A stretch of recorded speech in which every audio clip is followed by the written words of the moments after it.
Praise the Lord children's.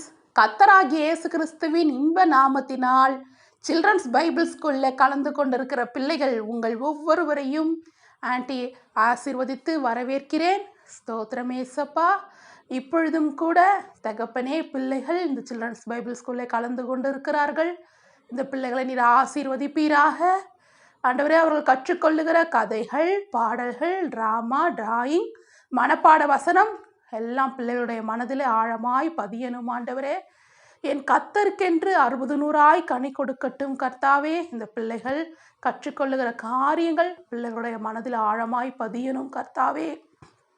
பெற்றெடுத்த உள்ளங்கள் மகிழும்படி இந்த பிள்ளைகள் ஞானமுள்ள பிள்ளைகளாய் வளர்ந்து வாளாகாமல் தலையாகவும் கீழாகாமல் மேலாகவும் ஆசீர்வதித்து இந்த பிள்ளைகள் வர வர விருத்தி அடைந்து இப்பொழுது இருக்கிறதை பார்க்கிலும் 1000 மடங்கு நன்றாயிருக்க வேண்டும் என்று சொல்லி கர்த்தரா இயேசு கிறிஸ்து நாமத்திலே ஆசீர்வதிக்கிறேன், ஜெபிக்கிறேன் என் ஜீவனுள்ள நல்ல பிதாவே, ஆமீன். சில்ட்ரன்ஸ், இப்போ நம்ம கதைக்குள்ளே போவோமா? Praise Lord childrens. இன்னைக்கு நம்ம பார்க்க போகிற கதையின் தலைப்பு மோசே குழந்தை தேவ சித்தம். மோசே குழந்தை தேவ சித்தம் என்ற தலைப்பில் நம்ம கதையை பார்க்க போகிறோம் சில்ட்ரன்ஸ். யாத்ராமம் 1ஆம் அதிகாரம் 2ஆம் அதிகாரத்தில் எழுதப்பட்ட சம்பவம் அனைத்தையும் ஆன்ட்டி உங்களுக்கு கதையாக சொல்ல போகிறேன். கதையை கவனமாக பாருங்க சில்ட்ரன்ஸ். அப்போதான் கதையின் இறுதியில் கேட்கப்படுற கேள்விகளுக்கு உங்களால் கரெக்டாக பதில் சொல்ல முடியும். ஓகேவா சில்ட்ரன்ஸ்? நீங்கள் நினைக்கலாம், என்ன ஆன்ட்டி ஒரு தடவையும் சண்டே ஸ்கூலில் கதையாக சொல்கிறாங்களே, இந்த கதையெல்லாம் ஆன்ட்டி எங்கேருந்து படிச்சுட்டு சொல்கிறாங்க, இந்த கதையெல்லாம் உண்மையாக நடந்த சம்பவமா அப்படின்னு உங்களுக்குள்ள பல கேள்விகள் வரலாம். சில்ட்ரன்ஸ், நான் சொல்கிற எல்லா கதையுமே உண்மையாக நடந்த சம்பவம் சில்ட்ரன்ஸ்.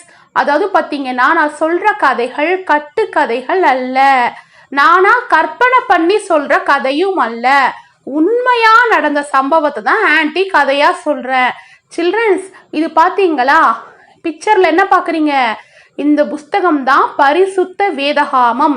இதன் பெயர் பைபிள் அப்படின்னு சொல்லுவாங்க. உங்கள் எல்லாருக்கும் தெரிஞ்சிருக்கும். இந்த பைபிளில் பார்த்தீங்கன்னா மொத்தம் 66 புஸ்தகம் இருக்குது. எத்தனை புஸ்தகம் இருக்குது? 66 புஸ்தகம் இருக்குது. ஆதியாகமத்திலிருந்து வெளிப்படுத்தின விசேஷம் சொல்லிட்டு ஒவ்வொரு புஸ்தகத்திலையும் பெயரும் இந்த பைபிளில் இருக்குது. எல்லா புஸ்தகத்திலையும் பார்த்தீங்கன்னா நிறைய கதைகள் இருக்கும். எல்லா கதைகளும் உண்மையாக நடந்த கதைகள். உங்களுடைய ஸ்கூலில் பார்த்தீங்கன்னா சோஷியல் சயின்ஸ் அப்படின்னு சொல்லிட்டு ஒரு புஸ்தகம் இருக்குது பார்த்தீங்களா?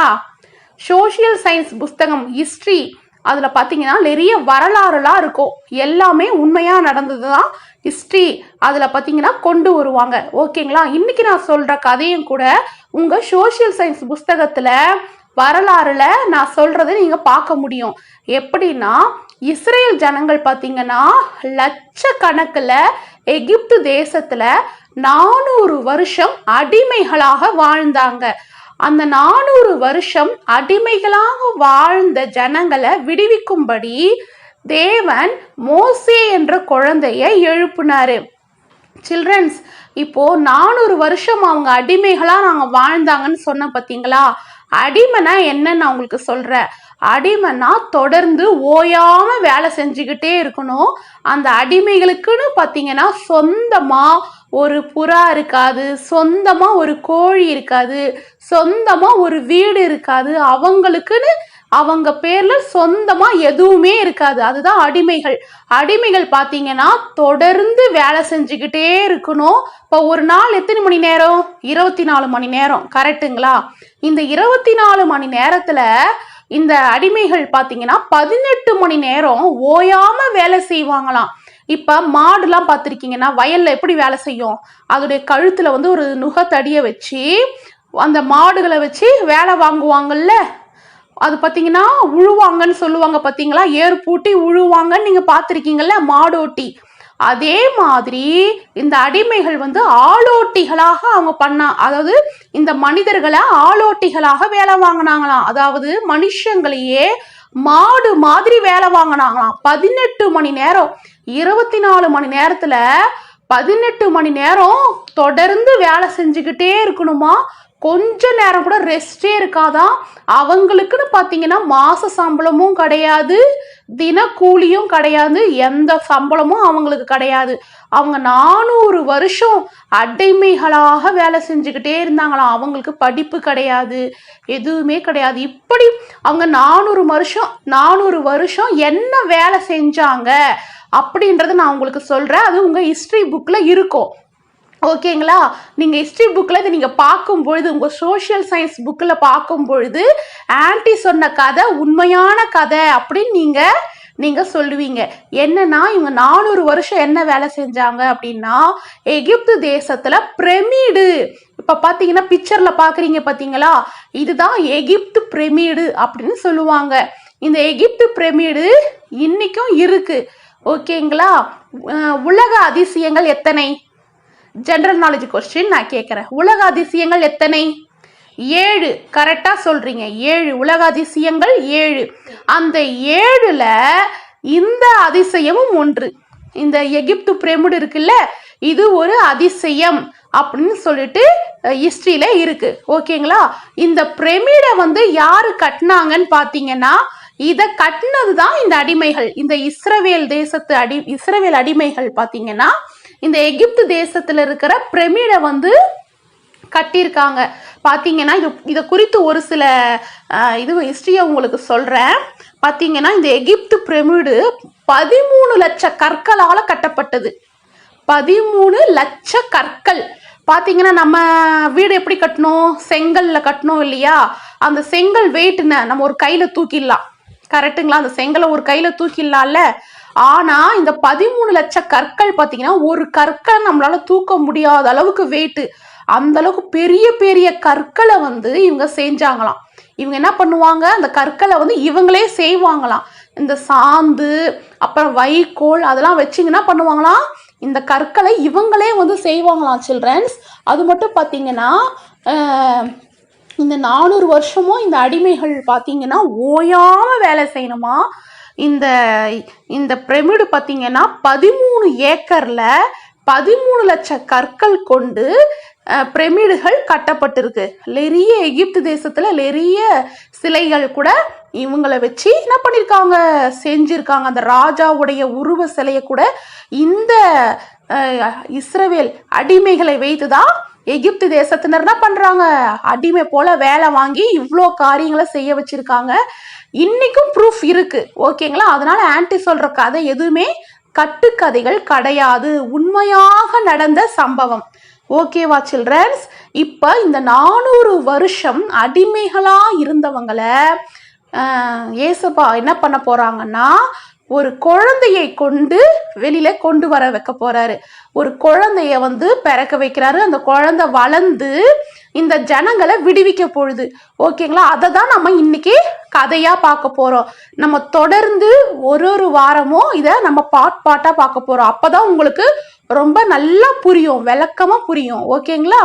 இன்னைக்கு நம்ம இந்த அடிமைத்தனத்துல இருந்தவங்களை அந்த குழந்தை எப்படி பிறக்குது, எப்படி பாதுகாக்கப்படுது அப்படின்னு நம்ம முதல்ல பார்க்கலாம். ஓகேங்களா? எகிப்து தேசத்துடைய ராஜா பார்வோன். எகிப்து தேசத்துடைய ராஜா பேர் பார்வோன். அந்த பார்வோன் என்ன பண்ணாராம், இஸ்ரவேல் ஜனங்களை, அதாவது எபிரேய ஜனங்களை ரொம்ப அடிமைகள் போல, கொத்தடிமைகளை போல அவங்க அந்த ஜனங்களை ரொம்ப ரொம்ப ஒடுக்குனாங்களாம். அந்த பார்வோன் எப்படி அந்த இஸ்ரவேல் ஜனங்களை ஒடுக்குனாரோ, எந்த அளவுக்கு அவங்க ஒடுக்கப்பட்டாங்களோ அந்த அளவுக்கு அவங்க பெருகிட்டே இருந்தாங்களாம். பார்த்தீங்கன்னா எகிப்து தேசத்துல ரொம்ப கூட்டமா ஜனம். எந்த ஜனம்? இந்த இஸ்ரவேல் ஜனம், எபிரேய ஜனம் அப்படியே பலுத்து பெருகிடுச்சான். இதை பார்த்ததும் பார்வோனுக்கு ரொம்ப பொறாமை. என்னடா இவங்க இப்படி பெருகிட்டே இருக்கிறாங்களே, இப்படி இவங்க பெருகிட்டே இருந்தா நம்மளையே ஒண்ணுமில்லாம ஆக்கிடுவாங்க போல இருக்கே, இந்த அடிமை பசங்க இப்படி பெருகின்னு இருக்காங்களே சொல்லிட்டு என்ன பண்ணாங்களாம், அந்த பார்வோன் சொன்னாராம், எபிரேய மருத்துவச்சிகளை கூப்பிடுங்க அப்படின்னு சொன்னாராம். அந்த மருத்துவச்சிங்க பேரு, அந்த டாக்டருங்க பேர் என்னன்னா சிபிரால் பூவால். என்ன பேரு? சிபிரால் பூவால். நல்லா ஞாபகம் வச்சுக்கோங்க சில்ட்ரன்ஸ். சிபிராலும் பூவாலும் அந்த எகிப்து ராஜா கிட்ட போனாங்களாம். சொல்லுங்க ராஜா அப்படின்னு சொன்னாங்களாம். அந்த எகிப்து ராஜா சொன்னாரா, மருத்துவச்சிகளே நீங்க என்ன பண்ணுங்க, எபிரேய ஸ்திரீகளுக்கெல்லாம் குழந்தை பிறக்கும்ல, குழந்தை பிறக்கும் போது ஆண் குழந்தையெல்லாம் கொன்று போட்டுருங்க, பெண் குழந்தையானா உயிரோட இருக்கட்டும், ஆண் குழந்தையா இருந்தா கொன்று போட்டுருங்க, ஏன்னா இந்த ஜனங்க ரொம்ப பெருகிட்டே இருக்கிறாங்க அப்படின்னு சொன்னாங்களாம். உடனே சிப்பிராலும் பூவாலும் சரிங்க ராஜாவே அப்படின்னு சொல்லி போயிட்டாங்களாம். ஆனா தேவன் அந்த மருத்துவச்சிகளோட கூட பேசினாராம்.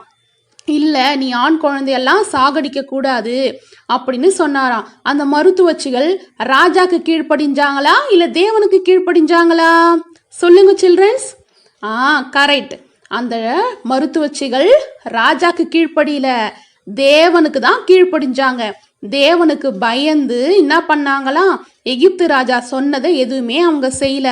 ஆண் குழந்தைகள்லாம் பிறந்துதான், அந்த குழந்தைகளை அவங்க உயிரோடு காப்பாற்றினாங்களாம். இந்த செய்தி எகிப்து ராஜாவுடைய காதுல எப்படியோ கேட்டுடுச்சு. உன்னே மருத்துவச்சிங்களை கூப்பிட்டாங்களாம். உங்ககிட்ட நான் என்ன சொன்னேன், ஆண் குழந்தைங்களாம் சாகடிக்கணும்னு சொன்னல, மருத்துவச்சிகளே நீங்க ஏன் அந்த ஆண் குழந்தைகளை உயிரோட வச்சீங்க அப்படின்னு கோவமா கேட்டிருக்காரு. உடனே அந்த மருத்துவச்சிகள் சொல்றாங்க, இல்ல ராஜா, எபிரேய ஸ்திரீகள் ஒன்றும் எகிப்து ஸ்திரீகள் மாதிரி கிடையாது. எபிரேய ஸ்திரீகள் ரொம்ப நல்ல பலம் உள்ளவர்கள். என்ன சொன்னாங்களா? எபிரேய ஸ்திரீகள் நல்ல பலம் உள்ளவர்கள். நாங்க போறதுக்குள்ள அவங்க குழந்தைய பெத்துக்கிறாங்க. அவங்களுக்கெல்லாம் டாக்டரே தேவையில்லை, அவங்களுக்கெல்லாம் சுகப்பிரசவம் ஈஸியா ஆயிடுது. மருத்துவச்சிகளே இல்லாம சூப்பரா எளிதா அவங்களே குழந்தைய பெத்துக்கிறாங்க. அவங்க ரொம்ப பலமுள்ளவர்கள் அப்படின்னு அந்த சிப்பிராலும் பூவாலும் ராஜா கிட்ட சொன்னாங்களாம்.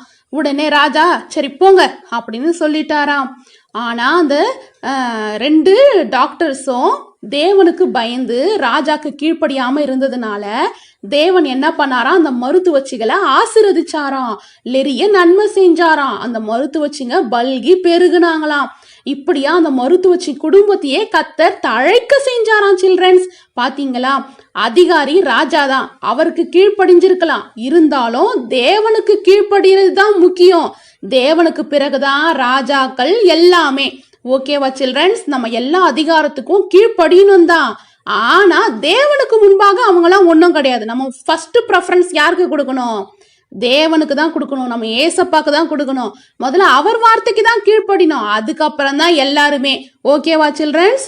எப்படி இந்த டாக்டருங்க பாத்தீங்களா, தேவனுடைய வார்த்தைக்கு கீழ்ப்படிஞ்சாங்க. ராஜா கொண்டு போட்டுருவார்னு தெரியும், இருந்தாலும் இல்லை நான் தேவனுக்கு தான் கீழ்ப்படிவேன் அப்படின்னு அவங்க தேவனுக்கு கீழ்ப்படிஞ்சதுனால தான் தேவன் அவங்க குடும்பத்தை தழைக்கும்படி செஞ்சாரு அப்படின்னு வேதத்துல எழுதியிருக்கு சில்ட்ரன்ஸ்.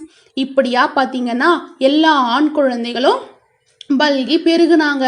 ராஜா பார்த்துட்டு என்னடா இது, அப்ப கூட இந்த ஆண் குழந்தைங்கெல்லாம் பெருகிட்டே இருக்கிறாங்களே, அப்ப என்ன பண்ணுங்க, அவங்க சேவகர்கள், அதாவது ராஜா கிட்ட வேலை செய்வாங்கல்ல, அவங்கள கூப்பிட்டு சொல்றாரு, நீ என்ன பண்ணு, எல்லா ஆண் குழந்தைகளையும் உயிரோட நதியில போட்டுரு, நதியில நிறைய முதலைங்கள்லாம் இருக்கும், சாப்பிட்றோம், பெண் குழந்தைங்கள்லாம் உயிரோட வச்சுடு அப்படின்னு சொன்னாங்களாம். அந்த நேரத்துல தான் மோசே குழந்தை பிறக்குது. மோசே பாத்தீங்கன்னா குழந்தையா பிறக்கிறாரு. அவங்க அம்மா 3 மாத கால அளவோ அந்த குழந்தைய பத்திரமா வச்சுக்கிறாங்க. அதுக்கப்புறம் அவங்க அந்த குழந்தைய பாதுகாக்க முடியல, ஏன்னா குழந்தை அழுவும்ல, குழந்தைய பாதுகாக்க முடியாதனால நைல் நதியில ஒரு நாணல் பெட்டிக்குள்ள மோசே குழந்தைய வச்சு அனுப்பிடுறாங்க. அந்த குழந்தைய அழகா சேஃபா ஆண்டவர் அந்த பார்வோனுடைய பெண்ணே வந்து அந்த குழந்தைய பார்க்கறா. குழந்தைய பார்த்து அந்த பெண்ணே வந்து இந்த குழந்தை ரொம்ப அழகா இருக்கு, நம்ம வளர்க்கலாம் அப்படின்னு சொல்லிட்டு வளர்க்குறாங்க. அந்த குழந்தைய வளர்த்தது யாருன்னா மோசேவுடைய அம்மாவே அந்த குழந்தைய வளர்க்குறாங்க. ஏன்னா அந்த குழந்தையுடைய அக்கா வந்து சொல்றாங்க, இந்த குழந்தை வந்து உங்களுக்கு வளர்க்கறதுக்கு ஆள் வேணுமா, ஒருத்தர் இருக்கிறாங்க, நீங்க கொடுத்தீங்கன்னா இந்த குழந்தைய வேணா அவங்க வளர்த்து கொடுப்பாங்க அப்படின்னு சொல்லிட்டு மோசேவுடைய அம்மாவே பணத்தை வாங்கிக்கிட்டு அந்த குழந்தைய வளர்க்குறாங்க. இப்படியா இஸ்ரவேல் ஜனங்களை அடிமைத்தனத்திலிருந்து விடுவிக்கணும் அப்படின்னு சொல்லிட்டு ஆண்டவர் அந்த மோசே என்ற குழந்தைய ஆண்டவர் அழகா ராஜா வீட்லயே வளர்க்கும்படி செய்யறாரு. சில்ட்ரன்ஸ் பாத்தீங்களா? அந்த மருத்துவச்சிகளை வச்சு ஆண் குழந்தைகளை எல்லாத்தையும் அழிக்கணும், இந்த மோசேவை அழிக்கணும் அப்படின்னு அந்த ராஜா நினைச்சாரு. ஆனா ஆண்டவர் பாத்தீங்களா, அந்த குழந்தைய வளரும்படி ஆண்டவரே வந்து இந்த குழந்தைய வளரும்படி பெருகும்படி 2 மருத்துவச்சிகளையும் ஏற்படுத்தி அந்த எல்லா சூழ்நிலையும் சாதகமாக ஏற்படுத்தினாரு. சில்ட்ரன்ஸ், நீங்க கத்தருக்கு ரொம்ப ரொம்ப முக்கியம். சில்ட்ரன்ஸ், உங்களை வச்சு கத்தர் பெரிய காரியங்களை செய்வாரு.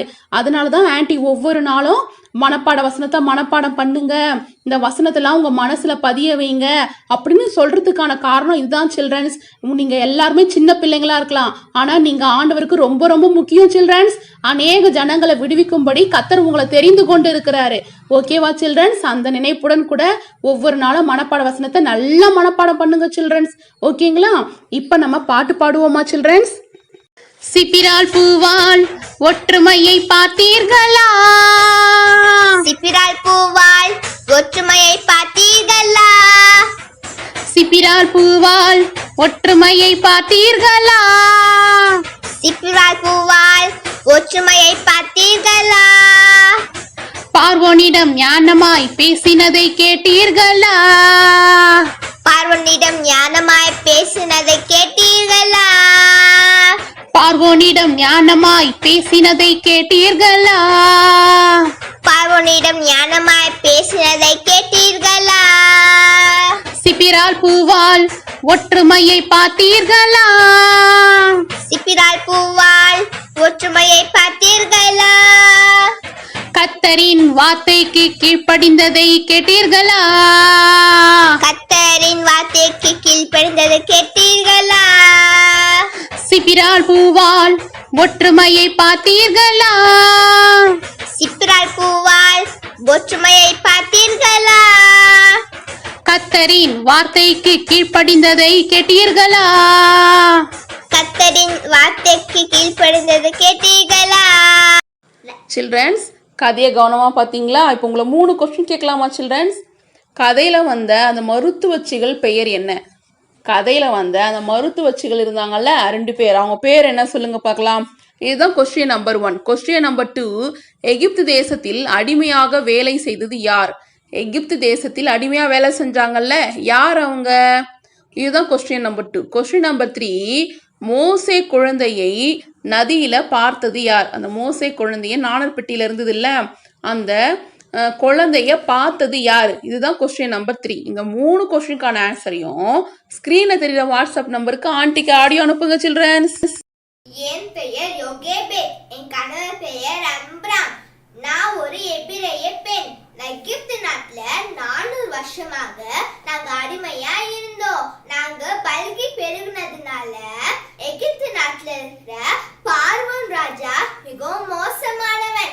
அவ கட்டின இதயம் உள்ளவன். நாங்க பெருகிட்டே இருந்ததுனால பல்கி பெருகிட்டே இருந்ததுனால இது மாதிரி பிறக்கிற ஆண் குழந்தைங்க அனைவரையும் சாவடிக்கணும்னு திட்டம் போட்டான். அப்போ பார்வனுடைய அவனுடைய ஆட்கள் ஆண் குழந்தைகள் பிறக்கிற ஆண் குழந்தைகள் எல்லாரையுமே நைல் நதியில போட்டுட்டாங்க. அப்போ நாங்க எகிப்து தேசத்துல 400 வருஷமா அடிமையா இருந்தோம். நாங்க விடுகிற பெருமூச்ச கத்தர் கேட்டு எனக்கு மோசே என்ற குழந்தைய பிறக்க வச்சாரு. அந்த குழந்தை மிகவும் அழகா இருக்கும். அந்த குழந்தைய நான் 3 மாசம் அரைச்சி வச்சு பத்திரமா வளர்த்தேன். 3 மாசம் மறைச்சு வச்சு பத்திரமா வளர்த்த பிறகு என்னால இந்த குழந்தைய மறைச்சு வச்சு வளர்க்க முடியல. அதனால நான் ஒரு நாணல் பெட்டியை செஞ்சு அதுல கீழ் பூசி ஆற்றோடத்துல இருக்கிற நாணல் செடியில என் குழந்தைய வச்சு ஆரம்பிச்சேன். என்னோட மகள் மிரியம் மிகவும் ஞானம் உள்ளவள். அவ இந்த நாணல் பெட்டி எங்க போதோ அதையே தொடர்ந்து அதுக்கு பின்னாடியே போனா. அப்ப பார்வனுடைய மகள் குளிக்க வந்தா. குளிக்க வரும்போது நாணல் பெட்டியில குழந்தை அழுகுற சத்தம் கேட்டுச்சு. உடனே பார்வனுடைய மகள் அதை திறந்து பார்த்தா. உடனே அழகிய ஆண் குழந்தை இருந்தது. உடனே என் மகள் சொன்னா, இது மாதிரி இந்த குழந்தைய வளர்க்கறதுக்கு உங்களுக்கு ஆள் வேணுமா கேட்டா. உடனே பார்வனுடைய மகள், ஆமா இந்த குழந்தைய வளர்க்கறதுக்கு எனக்கு ஆள் வேணும் சொன்னா. உடனே என் மகள் என்னை எடுத்துட்டு வந்தா. நானே இந்த குழந்தைய வளர்த்தேன். பார்வனுடைய மகள் சொன்னா, இந்த குழந்தைய நீங்க பத்திரமா வளர்த்து எனக்கு தாங்க, நான் உங்களுக்கு மாசம் மாசம் பணத்தை கொடுத்துறேன் சொன்னா. பார்வனுடைய மகள் எனக்கு பணத்தை கொடுத்தா. நான் இந்த குழந்தைய பத்திரமா வளர்த்தேன். கர்த்தரோட வார்த்தையை சொல்லி சொல்லி வளர்த்தேன். கர்த்தர் தான் உண்மையுள்ள தேவன், அவர் தான் உண்மை உள்ள ரட்சகர் அப்படி சொல்லி நான் சொல்லி சொல்லி வளர்த்தேன்.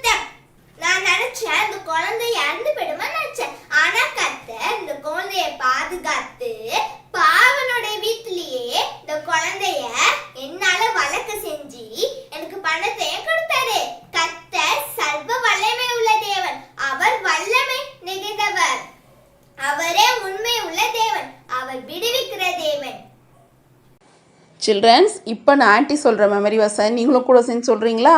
தேவன் தேவன் இஸ்ரவேல் இஸ்ரவேல் புத்திரரை புத்திரரை கண்ணோக்கினார். கண்ணோக்கினார். தேவன் தேவன் அவர்களை அவர்களை நினைத்தருளினார். நினைத்தருளினார். யாத்ராகமம் யாத்ராகமம் 2ஆம் அதிகாரம் 2ஆம் அதிகாரம் 25ஆம் வசனம். 25ஆம் வசனம். சில்ட்ரன்ஸ், இந்த மெமரி வசம் மெமரி பண்ணிக்கோங்க.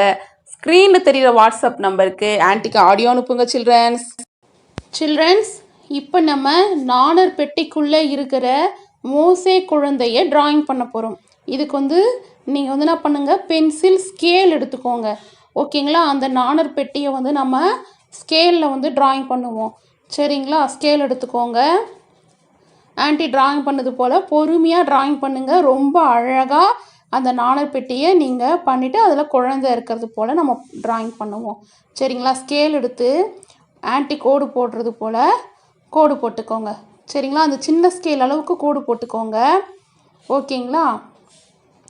இன்னொரு கோடு போட்டுக்கோங்க. மொத்தம் 2 கோடு போட்டுக்கிட்டிங்களா?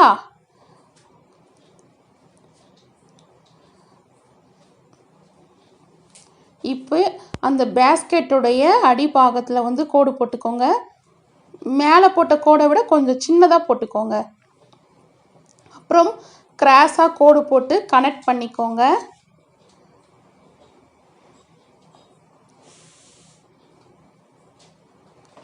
ஓகேவா சில்ட்ரன்ஸ்? கோடு போட்டிங்களா?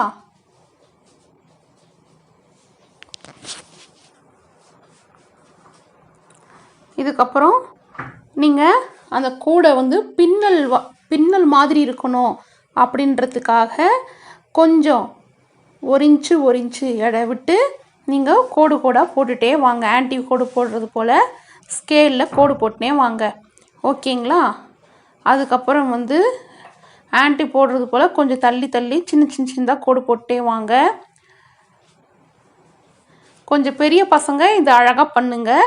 ரொம்ப குட்டி பசங்களாக இருந்தால் இது நீங்கள் பண்ணணுன்னு அவசியம் இல்லை. அப்படியே கூட நீங்கள் விட்டுடலாம். கலர் மட்டும் அடித்து விட்டுருங்க. ஓகேங்களா? கொஞ்சம் பெரிய பிள்ளைங்களாக இருந்தால் பொறுமையாக பண்ணுங்க. ஓகேங்களா? அழகாக டிராயிங் பண்ணுங்க. நாணர் பெட்டிக்கு மோசே எங்கள் அம்மா என்ன பண்ணாங்க?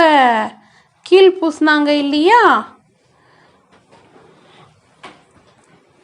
அழகாக அந்த நாணர் பெட்டியில் செஞ்சுட்டு அதில் அழகாக கீழ் பூசி தண்ணி எல்லாம் உள்ளே புகாதபடிக்கு செஞ்சாங்க இல்லையா? அதே மாதிரி தான் நம்மளும் இப்போ பண்ணிகிட்ருக்கோம். ஓகேங்களா? இப்போ நம்ம நாணர் பெட்டியை செஞ்சிட்டோம். இப்போ மோசே பாப்பாவை டிராயிங் பண்ணலாமா? பார்த்தீங்கன்னா ஒரு சின்ன குட்டி வட்டம், குழந்தையுடைய முகம், ஒரு சின்ன குட்டி வட்டம் ஒன்று போட்டுக்கோங்க. அதுக்கப்புறம் உடலை துணி சுற்றி இருக்கிறது போல் ஒரு கிராஸாக ஒரு கோடு போட்டுருங்க, போதும். அப்புறம் குட்டி கண்ணு, மூக்கு, வாய். சரிங்களா? பாப்பாலாம் பார்த்துருக்கீங்களா? குட்டியாக தானே இருக்கும் எல்லாம். சரிங்களா? குட்டி கண்ணு, குட்டி மூக்கு, முடி கூட பார்த்தீங்கன்னா குட்டியாக சின்னதாக முடி போட்டுக்கோங்க. அழகாக இருக்கா? உங்களுக்கு பாப்பா எப்படி அழகாக வரையணும்னு தோணுதோ நீங்கள் அதை மாதிரி அழகாக வரைஞ்சிக்கோங்க சில்ட்ரன்ஸ். ஓகேங்களா?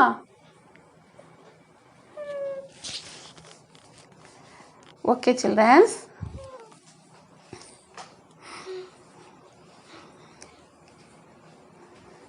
இப்போ நம்ம இந்த நாணர் பெட்டியும் ஆற்றில் இருக்கிற போது தான் பண்ண போகிறோம். ஒரு ப்ளூ கலர் ஸ்கெட்சில் நான் போடுறேன் கோடு. இப்போ பார்த்தீங்கன்னா இது ஃபுல்லாகவே நீங்கள் ப்ளூ கலரில் க்ரையான்ஸ் பண்ணிக்கோங்க. சரிங்களா சில்ட்ரன்ஸ்? அதுக்கப்புறம் அந்த ஆற்றில் என்னெல்லாம் இருக்கும், சின்ன நாணல் செடிகள்லாம் இருக்கும் இல்லையா? அதெல்லாம் நீங்கள் டிராயிங் பண்ணிக்கோங்க. உங்களுக்கு அந்த ஆற்றங்கரையில் என்னெல்லாம் இருக்குமோ அதெல்லாம் அப்படியே டிராயிங் பண்ணிக்கோங்க. ஓகேங்களா?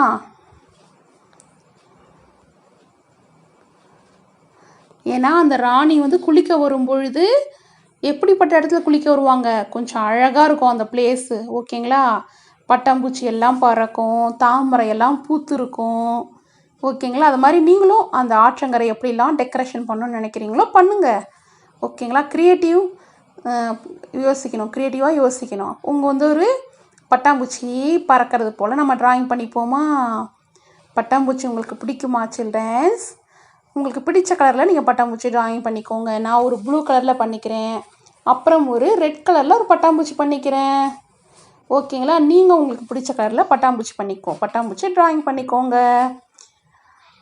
சரிங்களா சில்ட்ரன்ஸ்? அதுக்கப்புறம் ஒரு தாமரைப்பூ கூட ஆன்ட்டி ட்ராயிங் பண்ணிக்கிறேன். நீங்களும் இது போல் அழகாக ட்ராயிங் பண்ணிக்கோங்க. அப்புறம் நதியில் தாமரைப்பூ இருக்கும் இல்லையா, ராணி குளிக்க வர இடத்துல இதெல்லாம் இருக்கும் இல்லையா, ரைட் சைடு லெஃப்ட் சைடு 2 சைடும் தாமரைப்பூ ட்ராயிங் பண்ணிக்கோங்க. அதுக்கப்புறம் நதியில் என்னெல்லாம் இருக்கும், மீன், குட்டி குட்டி மீன், அதெல்லாம் கூட நீங்கள் ட்ராயிங் பண்ணிக்கோங்க. ஓகேவா சில்ட்ரன்ஸ்? சரி, ஆன்ட்டி கலர் பண்ணிவிட்டு வசனம் அடிச்சுட்டு உங்களுக்கு காட்டட்டுமா? நீங்களும் பார்த்து பண்ணுறீங்களா? கலர் பண்ணிட்டேன் பாருங்கள் சில்ட்ரன்ஸ். இப்போ பார்த்தீங்கன்னா இப்போ அந்த கூடைக்கு பார்த்தீங்கன்னா ப்ரௌன் கலரில் அடிச்சிருக்கேன். கீழ் பூசினது பார்த்தீங்கன்னா கொஞ்சம் கலராக. அப்புறம் மோசையுடைய முகத்துக்கு பிங்க் கலர், அப்படியும் ஒரு துணி சுற்றி இருக்கிறது போல், அது துணி எல்லோ கலர். அப்புறம் பார்த்தீங்கன்னா butterfly orange colour, blue colour, அப்புறம் லோட்டஸ்க்கு பிங்க் கலர், அப்புறம் அங்கே கொஞ்சம் க்ரீன் கலர், அப்புறம் ஆற்றங்கரையில் மீன் எல்லாம் ட்ராயிங் பண்ணியிருக்கேன். அப்புறம் ஷேடோவாக நீங்கள் ப்ளூ கலரில் ட்ராயிங் பண்ணிக்கோங்க. தேவன் இஸ்ரவேல் புத்திரரை கண்ணோக்கினார், தேவன் அவர்களை நினைத்தருளினார். யாத்ராகமம் 2ஆம் அதிகாரம் 25ஆம் வசனம். இது போல் அழகாக மெமரிஸ் எழுதிக்கோங்க. Jesus loves all Sunday school எழுதிட்டு உங்கள் பேரை இங்கே எழுதிருங்க. ஓகேங்களா? இது போல் அழகாக எழுதிட்டு ஸ்க்ரீனில் தெரிகிற வாட்ஸ்அப் நம்பருக்கு ஃபோட்டோ எடுத்து அனுப்புங்க சில்ட்ரன்ஸ். ஓகேங்களா சில்ட்ரன்ஸ்? இப்போ நம்ம எந்த ஜெப குறிப்புக்காக ஜெபிக்க போகிறோன்னா, சிறு பிள்ளைகள் மற்றும் வாலிபர்கள் நன்றாக படிக்கணும், பாதுகாப்பாக இருக்கணும், பரிசுத்தமாக வாழணும், கர்த்தரை அறிகிற அறிவினால் நிரப்பப்படணும் சொல்லி ஜெபிக்க போகிறோம். என் ஆன்ட்டி கூட சேர்ந்து நீங்களும் ஜெபம் பண்ணுறீங்களா? நீங்கள் இருக்கிற இடத்துல முழங்கால் படிடுங்க, கண்களை மூடுங்க, கைகளை கூப்புங்க. இப்போ ஆன்ட்டி கூட சேர்ந்து ஜெபம் பண்ணுறீங்களா? பிதாவாகிய தேவனே உமக்கு ஸ்தோத்திரம், கர்த்தராகிய இயேசு கிறிஸ்துவே உமக்கு ஸ்தோத்திரம், பரிசுத்த ஆவியானவரே உமக்கு ஸ்தோத்திரம், திரியேக தேவனே உமக்கு ஸ்தோத்திரம். ஏசப்பா, இப்பொழுதும் கூட எங்கள் இந்திய தேசத்தில் இருக்கிற ஒவ்வொரு சிறு பிள்ளைகளுக்காக, வாலிபர்களுக்காக ஜெபிக்கிறோம் தகப்பனே. ஒவ்வொரு சிறு பிள்ளைகளையும் வாலிபர்களையும் நீர் ஆசீர்வதிப்பீராக. ஆண்டவரே, ஒவ்வொரு பிள்ளைகளுக்கும் நீர் விசேஷித்த ஞானத்தை தருகிறீர், கல்விமானின் நாவை தருகிறீர், சாலமோனின் ஞானத்தை தருகிறீர், சாலமோனிலும் பெரியவர் பிள்ளைகளுக்குள்ளே நீர் வாசம் செய்வீராக. ஸ்தோத்திரமப்பா. ஒவ்வொருவரும் உம்மை அறிகிற அறிவினால் நிரப்பப்பட நீர் கிருபை பாராட்டுவீர் தகப்பனே. ஸ்தோத்திரம். சிறு பிள்ளைகள் இடத்தில் வருவதற்கிடம் கொடுங்கள், அவர்களை தடை பண்ணாதிருங்கள். இப்படிப்பட்டது தேவனுடைய ராஜ்யம்னு சொன்னீங்க ராஜா. சிறு பிள்ளைகளை அழைத்து கொண்டு அவர்கள் தலைகள் மீது கைகளை வைத்து அவர்களை ஆசீர்வதித்த தேவன். சிறு பிள்ளைகளை ஆசீர்வதியும் செல்வத்தால, சமாதானத்தால, சந்தோஷத்தால, ஐஸ்வர்யத்தால, ஞானத்தால நிரப்புங்கப்பா. பெற்றெடுத்த உள்ளங்கள் மகிழும்படி அப்பா தகப்பன், எங்கள் தேசத்தில் இருக்கிற சிறு பிள்ளைகள் வாலிபர்கள் உம்மை அறிகிற அறிவினால் நிரப்பப்படட்டும் ஆண்டவரே. ஆண்டவரே, ஒவ்வொரு வாலிபர்களும் சிறு பிள்ளைகளும் உடைய வார்த்தையினால் சுத்திகரிக்கப்படட்டும் ஆண்டவரே. பரிசுத்தத்துக்கு நேராக ஓடட்டும் கர்த்தாவே. யோசேப்பை போல, எஸ்தரை போல, தானியலை போல, ஷாத்ராக் மேஷாக் அபேத் நேகாவை போல, யோசேப்பை போல பரிசுத்தத்திற்கு நேராக ஓடட்டும் ஆண்டவரே. Cinema, games, TV, serial, phone தகப்பனே நேரத்தை செலவழிக்காதபடிக்கு உம்முடைய வார்த்தை, ஜபம் ஆண்டவரை, உபவாசம் என்று உம்மை நோக்கி பார்க்க, கிறிஸ்துவின் பாதையில நடத்த கிருபை பாராட்டும் தகப்பனே. அவிசுவாசங்கள் நீங்கி போகட்டும் கர்த்தாவே. அப்பா, உமக்கு நேரம் செலவிடாதபடிக்கு தடைகளை கொண்டு வருகிற சபிக்கப்பட்ட சாத்தானை மிகாவேல் தேவதூதர் அவருடைய சேனையோடு கூட தகப்பனை பாதளத்திலே கட்டி போடட்டும் ஆண்டவரை. ஆண்டவரே, கண்களின் இச்சை, ஜீவனத்தின் பெருமை எல்லாம் ஒழிந்து போகட்டும் ஆண்டவரை. அப்பா, இந்த பிள்ளைகள் உம்மை தேடணும், உம்மை அறிந்து கொள்ளணும் ஆண்டவரே. இந்த பிள்ளைகள் சண்டே கிளாஸ்ல கலந்து கொள்ளணும் ஆண்டவரே. உம்மை அறிந்து கொள்ள விடாதபடிக்கு தடை செய்கிற அந்த பெற்றோருடைய கடின இருதயங்களை மாற்றும். அவர்கள் கல்லான இருதயங்கள் உடைக்கப்படட்டும், சதையுள்ள இருதயங்களாய் வைக்கப்படட்டும், மாற்றப்படட்டும். உமக்கு பிரியமான பாதையில நடக்கணும் சொல்லி கர்த்தராகிய இயேசு கிறிஸ்துவின் வல்லமையுள்ள நாமத்தினால் ஜெபிக்கிறேன் என் அன்பு தகப்பனே. நீர் கிருபை பொழிந்தருளுவீராக. உம்முடைய இரக்கத்தை கட்டளையிடுவீராக தகப்பனே. கர்த்தராகிய இயேசு கிறிஸ்துவின் வல்லமையுள்ள நாமத்தினால் ஜெபிக்கிறேன் தகப்பனே. நன்றாக படிக்கட்டும் அப்பா. படிப்பதற்கு விசேஷித்த ஞானத்தை கொடுங்க, பாதுகாப்பை கொடுங்க, போக்கை வரத்தை ஆசீர்வதிங்க. நீ போகையிலும் ஆசீர்வதிப்பட்டிருப்பாய், வருகையிலும் ஆசீர்வதிப்பட்டிருப்பாய் சொன்னீங்களே, சொன்னபடியே ஆசீர்வதிங்கப்பா. உம்முடைய கரம் கூட இருந்து வழிநடத்தணும் சொல்லி கர்த்தராகிய இயேசு கிறிஸ்துவின் வல்லமையுள்ள நாமத்தினால் ஜெபிக்கிறேன் அன்பு தகப்பனே. கர்த்தராகிய இயேசு நாமத்தில் ஜெபிக்கிறோம் ஜீவனில் நல்ல பிதாவே, ஆமென். ஆத்துமாவே கர்த்தரை ஸ்தோத்திரி, முழு உள்ளமே கர்த்தருடைய பரிசுத்த நாமத்தை ஸ்தோத்திரி. என் ஆத்துமாவே கர்த்தரை ஸ்தோத்திரி. கர்த்தர் செய்யும் சகல உபகரணங்களை மறவாதே. ஆமென்.